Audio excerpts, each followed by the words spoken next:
how to add passkey on the Binance application.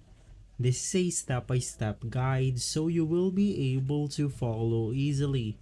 Now from here, first things first, you want to make sure that your Binance is up to date in order to have the passkey feature.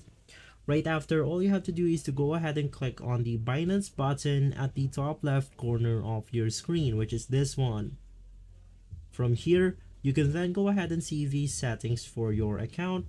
Basically, once inside, all you have to do is to go ahead and click on your profile right here, and this menu will show up. Once inside, you then have to click on security, and inside security, you have settings like your passkeys, authenticator app, or email address.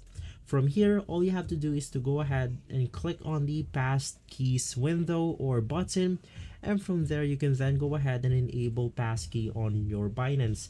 Now, due to security reasons, I'm not going to click on this button right here, but it should be easy to set up once you have clicked on it.